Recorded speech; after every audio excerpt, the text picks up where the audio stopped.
Hi everyone, welcome to the class. So आज हम करने वाले हैं चैप्टर 21 ऑफ सीआरपीसी जो प्ली बार्गेनिंग के बारे में है। सो इसका सबसे इंपॉर्टेंट क्वेश्चन ये बनता है कि ये कब आपके सीआरपीसी में ऐड किया गया था। तो देखिए यहाँ एक नीचे डेट दी गई होगी आपके बे एक्ट में 5/7/2006 तब से इसको इंसर्ट किया गया था। ये लिखा ना विद इफेक्ट फ्रॉम, तो WEF का मतलब ये होता है विद इफेक्ट फ्रॉम, तब से इफेक्ट में आया है। कई बार इसका ये इंसर्ट करने का जो डेट है ये भी आपसे पूछ लेते हैं, तो याद रखिएगा इसकी डेट क्या है। और 21A है प्ली बार्गेनिंग के बारे में। ओके, बहुत सिंपल भी रहता है। सपोज करो आपसे ये पूछ ले कि भी प्ली बार्गेनिंग का चैप्टर कौन सा है, तो अलग से अमेंड करके लेकर आए हुए थे, तो अलग से ए लिखा ही हुआ, आप बहुत क्लियरली लिख देंगे।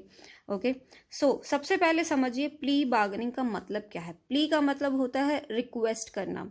कौन रिक्वेस्ट कर रहा है यहाँ पे? एक्यूज्ड पर्सन रिक्वेस्ट कर रहा है बार्गेनिंग करने के लिए। किस चीज़ की बार्गेनिंग? बार्गेनिंग का वैसे अगर लिटरल मीनिंग देखो तो मोल भाव करना होता है। मोल भाव यहाँ हो रहा है, लेकिन किस चीज़ का हो रहा है?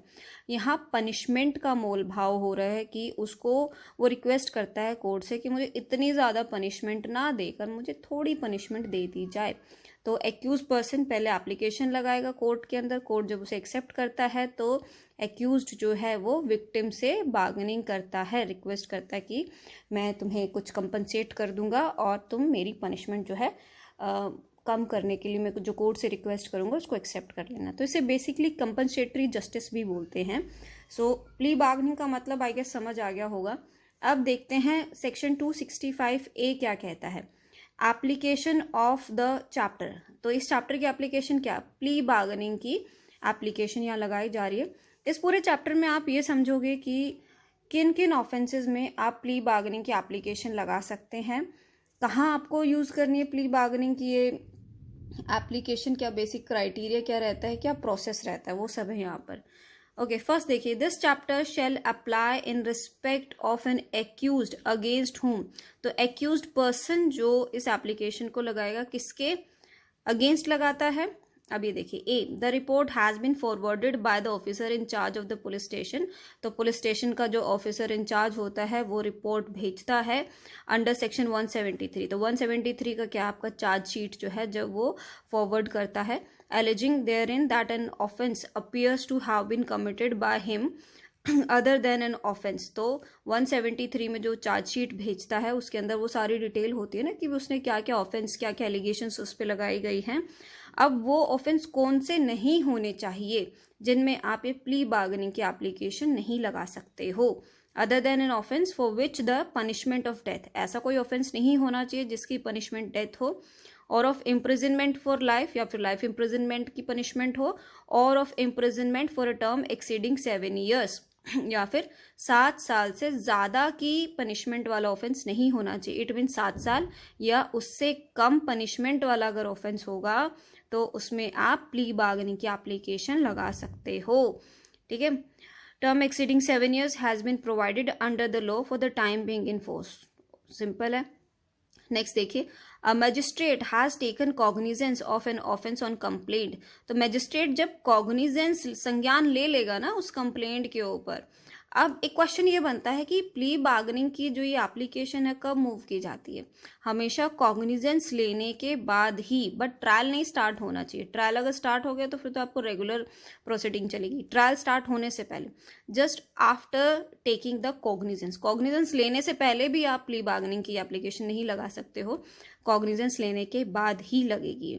of an offence on complaint other than an offence or for which the punishment of death or of imprisonment for life or imprisonment for a term exceeding 7 years, ये पहले वाला ही था, has been provided under the law for the time being in force and after examining complainant। अब complainant को examine करने के बाद and witness, witness और कंप्लेनेंट को एग्जामिन किस में किया जा रहा है? सेक्शन 200 में, आई गेस आपको पता ही होगा। Issued the process under section 204। तो उसके बाद प्रोसेस 200 का हो जाएगा और उसके बाद प्रोसीड किया जाएगा 204 के अंदर। ओके, आपको समझ आ गया कौन कौन से ऑफेंसेस में आपको प्ली बार्गेनिंग की एप्लीकेशन नहीं लगा सकते हो। और एक और चीज़ है इसमें, but does not apply where such offence affects the socio economic condition of the country. और अगर उसने ऐसा कोई ऑफेंस किया है जो देश की सोशल इकोनॉमिक कंडीशन को क्या करता है, अफेक्ट करता है। जैसे स्मगलिंग हो गया, आप किसी चीज़ की तस्करी कर रहे हो जिससे जैसे टैक्स वाला हो गया, आप उसकी इकोनॉमिक और सोशो कंडीशन को इफेक्ट कर रहे हो, तो ऐसे ऑफेंसेस के अंदर ये नहीं लगता है। और has been committed against a women, और या फिर आपका कोई ऑफेंस महिला के खिलाफ, और वो महिला किसी भी एज की हो सकती है, वेदर शी इज़ माइनर और मेजर, कोई फ़र्क नहीं है। नेक्स्ट देखिए, और a child below the age of 14 years, और अगर बच्चा अगर 14 साल से कम उम्र का है तो उसमें भी ये प्ली बार्गेनिंग की एप्लीकेशन मूव नहीं हो सकती है। ओके, आगे देखिए। नेक्स्ट देखिए, second, for the purpose of subsection 1 जो अभी हमने पढ़ा, the central government shall by notification determine the offence under the law for the time being in force which shall be the offence affecting the socio economic condition of the country. अब central government जो है वो बताएगा, वो notify करता है कि कौन कौन से ऑफेंस जो है आपके सोशियो इकोनॉमिक कंडीशन के अंदर आते हैं। सिंपल है, बहुत सिंपल है, पॉइंट बस याद रखिएगा आप, क्योंकि इन्हीं छोटे छोटे पॉइंट से ही क्वेश्चन बनते हैं इसमें, क्योंकि ये सारे सेक्शन पढ़ने में बहुत लेंदी है बट सिंपल है। 265B, application for plea bargaining. अब वो एप्लीकेशन लगाएगा प्ली बार्गेनिंग की। A person accused of an offence में फाइल एप्लीकेशन। अब जो एक्यूज्ड पर्सन है वो फाइल करता है प्ली बार्गेनिंग की application for plea bargaining in the court in which such offence is pending for trial. तो जहां पर उसके ऑफेंस का ट्रायल पेंडिंग पड़ा हुआ है उसी कोर्ट के अंदर करेगा। ऐसे नहीं कि वो हायर कोर्ट के अंदर या सिमिलर काइंड ऑफ कोर्ट के अंदर वो कर दे, नहीं, जिस कोर्ट में उसका ट्रायल पेंडिंग है उसी के अंदर ही वो प्ली बार्गेनिंग की एप्लीकेशन मूव करता है। Second, the application under sub section 1, तो सब सेक्शन 1 की application shall contain a brief description of the case relating to which the application is filed including the offence to which the case relates. तो जो वो application file कर रहा है उसके अंदर ब्रीफ में, बहुत छोटे रूप में वो सारी डिटेल देगा कि भी क्या ऑफेंस के एलिगेशंस उस पर लगाए जा रहे हैं, वो सब कुछ उसमें लिखेगा, केस से related important facts. And shall be accompanied by an affidavit, और उसके साथ एक एफिडेविट भी लगाएगा, स्worn by the accused stating therein that he has voluntarily preferred, और उसके अंदर वो एक्सेप्ट करेगा कि भी मैं अपनी पूरी सहमति से, अपनी सोच समझ के ही ये एप्लीकेशन मूव कर रहा हूँ, after understanding the nature and extend of the punishment. और वो ये भी समझ पा रहा जो उस पर एलिगेशन लगाए जा रहे हैं और उन एलिगेशंस को वो एक्सेप्ट कर रहा है वो किस नेचर का है और उसे कितने तक की पनिशमेंट मिल सकती है, वो सारा समझने के बाद ही ये एप्लीकेशन मूव की जा रही है under the law for the offence the plea. क्योंकि देखिए ये एप्लीकेशन को वॉलंटरली मूव करना बहुत ज़रूरी है, अगर कहीं ज़ोर ज़बरदस्ती ये सबसे हो रहा है तो वो एक्सेप्ट नहीं होती है in this case. And that he has not previously been convicted by the court in a case in which he had been charge with the same offence, और उसमें वो ये भी बताएगा कि वो पहले कभी ऐसे किसी ऑफेंस के अंदर, इस तरह के ऑफेंस के अंदर चार्ज नहीं किया गया है। क्योंकि अगर पहले भी उस पर ऐसे एलिगेशंस लग चुके हैं या ऐसे एलिगेशंस में वो सज़ा काट चुका है तो वो तो रिपीटेड ऑफेंडर हो जाएगा, तो उसके लिए तो प्ली बार्गेनिंग वैसे भी वर्क नहीं करती है। ठीक है, प्रीवियसली वो कन्विक्टेड नहीं होना चाहिए। थर्ड देखिए, after receiving the application under sub section 1, तो अभी सब सेक्शन 1 के अंदर जो एप्लीकेशन मिली है प्ली बार्गेनिंग की, the court shall issue notice, फिर कोर्ट में एप्लीकेशन मूव होने के बाद कोर्ट जो है एक नोटिस इशू करेगा to the public prosecutor PP को और the complainant of the case, या फिर जो जिसने कंप्लेंट किया था उस केस का उसको, as the case may be, and to the accused to appear on the date fixed for the case, और फिर कोर्ट जो है एक डेट फिक्स करेगा जिसके अंदर एक्यूज को अपीयर होना पड़ेगा। फोर्थ देखिए, when the public prosecutor or the complainant of the case, as the case may be, and the accused appear on the date fixed under subsection 3, तो subsection 3 के अंदर जो नोटिस इशू किया था, जो एक डेट फिक्स की गई थी, उसके अंदर जब एक्यूज अपीयर होता है, पीपी जब आता है, the court shall examine the accused in camera, तो कैमरे के अंदर ही एक्यूज को एग्जामिन किया जाएगा, where the other party in the case shall not be present, और उस मोमेंट पे दूसरी और पार्टीज जो है वो प्रेजेंट नहीं होगी, to satisfy itself that the accused has filed the application voluntarily, जिससे ये कोर्ट इंश्योर करता है कि एक्यूज ने अपनी खुद की समझ से वॉलंटरली उस एप्लीकेशन को मूव किया है। इसका एक रीज़न ये है, अगर सपोज करिए कोई व्यक्ति प्ली बार्गेनिंग की एप्लीकेशन मूव करता है, इट मीन्स वो उन चार्जेस को एक्सेप्ट कर रहा है। एक्सेप्ट कर रहा है तो कन्विक्शन होगा फिर उसे, या जो भी उसको पनिशमेंट दी जाएगी। और भविष्य में अगर दोबारा से कभी वो ऐसा कोई ऑफेंस कर देता है तो एक तरीके से रिपीटेड ऑफेंडर हो जाएगा। इसलिए बहुत सोच समझ कर कोर्ट अपने आप को इंश्योर करता है कि हाँ ये एक्सेप्ट जो कर रहा है ना, वॉलंटियरली कर रहा है।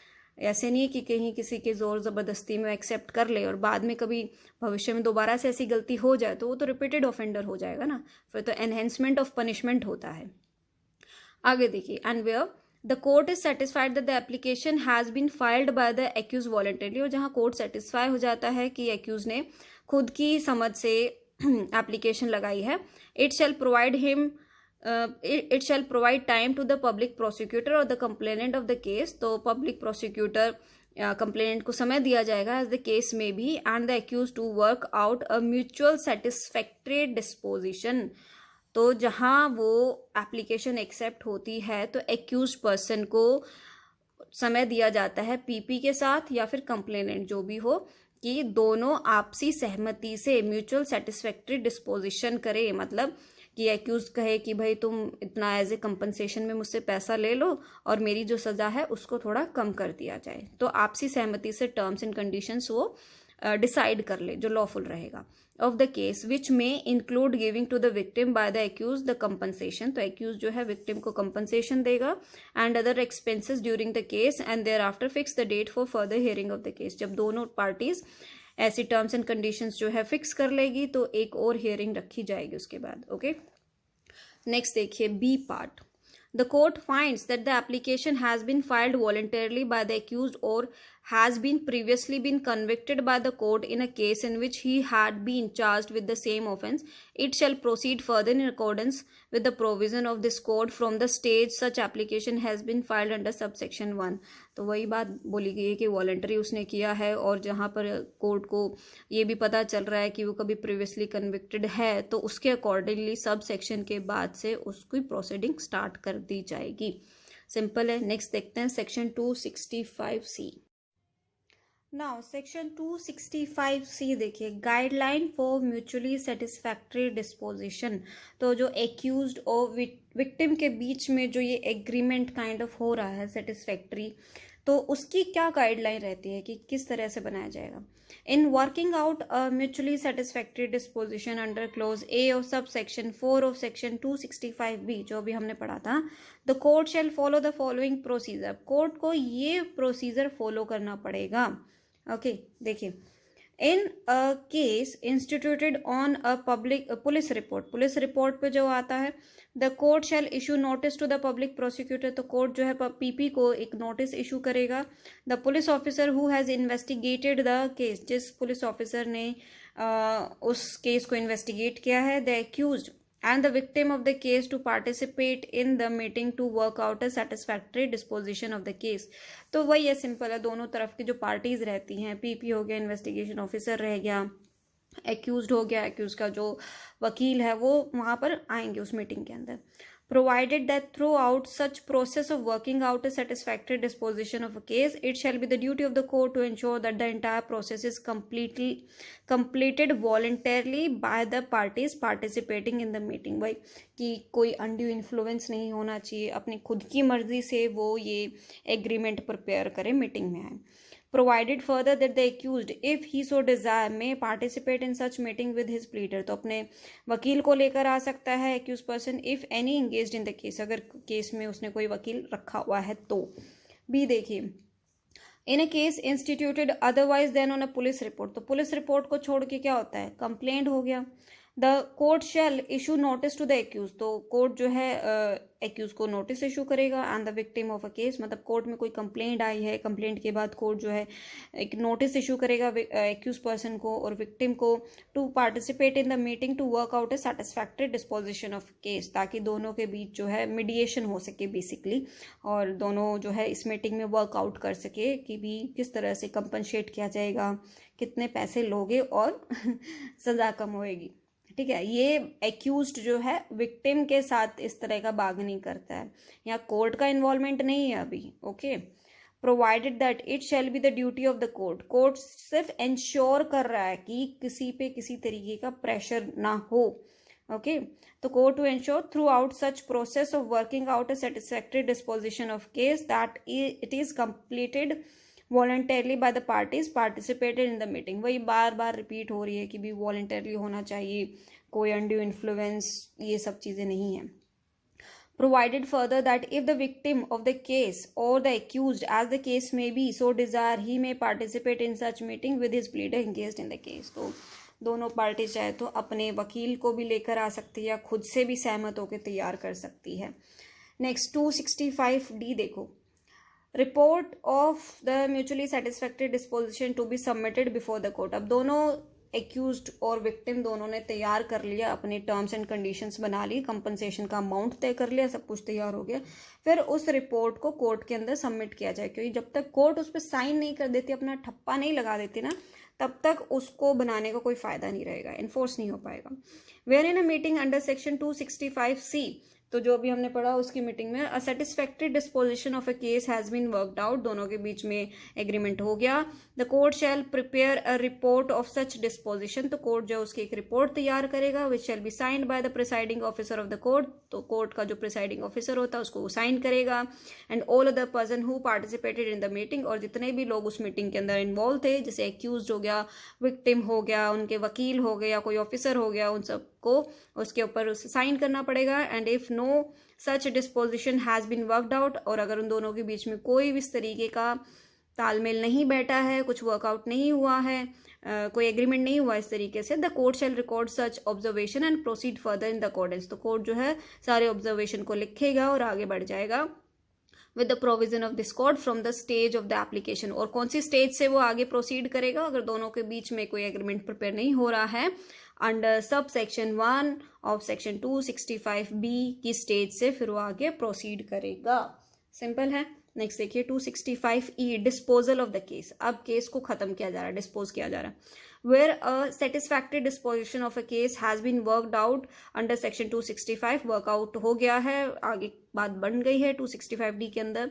The court shell dispose of a case in the following manner, तो किस तरीके से मैनर बताया गया है, किस तरीके से जो कोर्ट जो इसको डिस्पोज ऑफ करेगा. The court shall award the compensation to the victim in accordance with the disposition under section 265, तो दोनों के बीच में जो कंपनसेशन का अमाउंट जो फिक्स हुआ होगा वो कोर्ट उसको देगा. एंड हियर द पार्टीज, और दोनों पार्टीज को सुना जाएगा. On the quantum of the punishment, तो कितना उसको पनिशमेंट दिया जाना चाहिए. ये बार्गेनिंग हो इसी चक्कर में रहा था ना कि कम पनिशमेंट मिले, तो कितना पनिशमेंट मिलना चाहिए. हर ऑफेंस में आपने देखा होगा कि मिनिमम पनिशमेंट बताई जाती है ना, कि इतने से यहाँ तक की पनिशमेंट मिल सकती है, मे एक्सटेंड टू, तो मिनिमम भी होती है. तो वहाँ उससे डिसाइड किया जाएगा फिर क्वांटम ऑफ पनिशमेंट की कितनी पनिशमेंट, दोनों पार्टीज को सुनने के बाद कोर्ट डिसाइड करेगा. Releasing of accused on probation of good conduct, या फिर कोर्ट दोनों पार्टीज की सहमति हो तो कोर्ट चाहे तो उसे प्रोबेशन पे गुड कंडक्ट की वजह से रिलीज भी कर सकता है.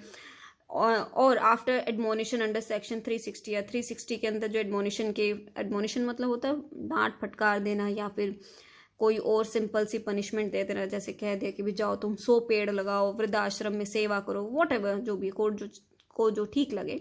और for dealing with the accused under the provision of the probation of offenders act, तो एक्यूज के साथ इस तरह से भी डील हो सकता है. और any other law for the time being in force, या कोई और अगर कानून है जिसको आप फॉलो कर सकते हैं वो भी कर सकते हो आप. and follows the procedure specified in the succeeding clause for imposing the punishment on the accused. तो अभी जो आगे punishment जो बताई जाएगी वो भी follow की जा सकती है. B. After hearing the parties under clause A, if the court is of the view that section 360 or the provision of probation of offenders act or any other law for the time being in force are attracted in the case of the accused, it may release the accused on the probation or provide the benefit of any such law as may be. तो अगर court ने यहाँ जैसे ये ए के according action ले लिया है तो कोर्ट उसे जो है प्रोबेशन पे रिलीज भी कर सकती है, या कोई और पैरेलल अगर कोई लॉ है अगर उसको अडॉप्ट कर लिया है उसको मतलब पनिश करने के लिए, तो वो भी वो फॉलो किया जा सकता है. बहुत सारी चीज़ें ना यहाँ इस चैप्टर में रिपीट हो रही है बार बार, तो इसलिए बहुत लेंदी हो गया ये. आगे देखिए सी.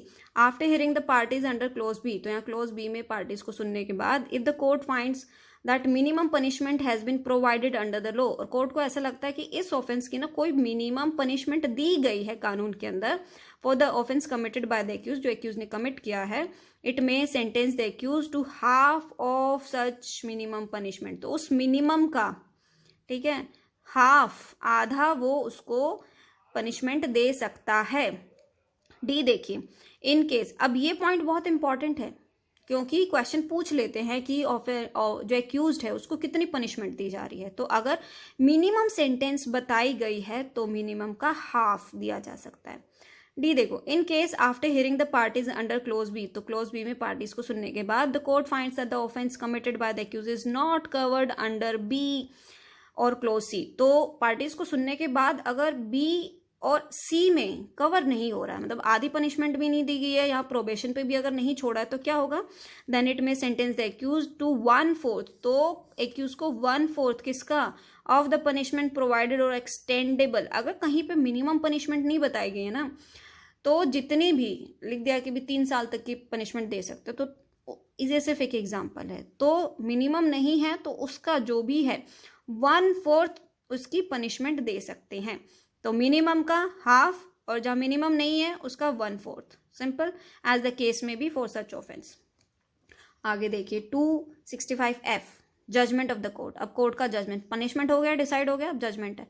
The court shall deliver its judgment, तो शेल वर्ड है, मैंडेटरी हो जाता है, अब तो भी जजमेंट आना पड़ेगा।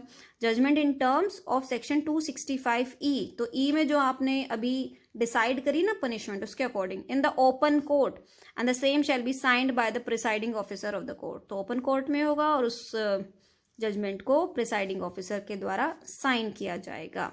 ओके, नेक्स्ट देखते हैं। नेक्स्ट सेक्शन देखिए 265G, फाइनलिटी ऑफ जजमेंट। अब जजमेंट का फाइनल हो रहा है, डिसीजन आ गया। The judgment delivered by the court under section 265G, अब 265G में जो आपका जजमेंट आया शैल बी फाइनल, फाइनल है ये, एंड नो अपील एक्सेप्ट, उसमें कोई अपील नहीं जाएगी। भाई क्यों नहीं जाएगी, दोनों म्यूचुअल कंसेंट से ही तो आ रहा है, दोनों ने आपसी सहमति से बनाया है, और आपसी सहमति से जब होता है तो फिर अपील नहीं जाती है। But exceptions are there, except the special leave petition, SLP अगर होगी सेक्शन आर्टिकल 136 में, या रिट पिटीशन होगी 226 227 के अंदर, तो एक अलग बात है, अदरवाइज नहीं। Shall lie in any court against judgment, तो अगर नॉर्मली इनको छोड़कर इन दोनों के बीच में म्यूचुअली ये हो रहा है एक तरीके से एग्रीमेंट, तो ये फाइनल होगा, कोई अपील नहीं जाएगी आगे। 265H, power of the court in plea bargaining. अब कोर्ट की क्या पावर्स है, पावर्स क्या रहती है इसमें, यहाँ बेल से रिलेटेड, जैसे a court shall have, mandatory है, शैल वर्ड है, for the purpose of discharging its function, अपने फंक्शंस को निर्वाह, अपने कार्यों का निर्वाह करते हुए under this chapter, all the power vested in respect of bail, bail के रिगार्डिंग जो भी पावर रहती है कोर्ट के पास, ट्रायल ऑफ ऑफेंस, ऑफेंस का ट्राई करने की, and other matters relating to the disposal of a case in such court under this court, तो कोर्ट के पास वो सारी पावर रहेगी, बेल से रिलेटेड, ट्रायल से रिलेटेड, तो ये सारी चीजें कोर्ट के पास है पावर। ओके, आगे देखिए, ये आपको ये पता होना चाहिए 265 में ए से लेकर एल तक है, ये भी पूछ लेते हैं कई बार कहाँ तक है इसमें सेक्शंस का ही। 265I, period of detention undergone by the accused to be set off against the sentence of imprisonment, मतलब सेट ऑफ का मतलब होता है डिडक्ट करना, घटा देना। अभी कैसे, the provision of section 428 shall apply, section 428 जो है यहाँ पर अप्लाई होगा, वो क्या होता है, सेट ऑफ के बारे में बताता है। For setting off the period of detention undergone by the accused against the sentence of imprisonment imposed under this chapter. अब सपोज करिए प्ली बार्गेनिंग का ये जो प्रोसेस है चल रहा है और वो 1 साल हो गया, वो जेल के अंदर ही है वो व्यक्ति, और फाइनली प्ली बार्गेनिंग का एक्सेप्ट हो जाता है, सारा वर्कआउट हो जाता है, उसमें काम बन जाता है, और कोर्ट उसे 1 साल की सज़ा सुना देता है, 2 साल की सज़ा सुना देता है सपोज करिए। तो जितना समय उसने जेल में काट दिया है ना, 1 साल अगर उसने निकाल दिया है, तो उसमें से वो डिडक्ट कर दिया जाएगा, जो पनिशमेंट उसे मिली है सेट ऑफ कर दिया जाएगा, और जो रिमेनिंग जो पनिशमेंट बच जाती है, इम्प्रिजनमेंट बच जाता है, वो उसको और जेल में काटना पड़ेगा, ये डिडक्शन होता है, सेक्शन 428 में बताया गया।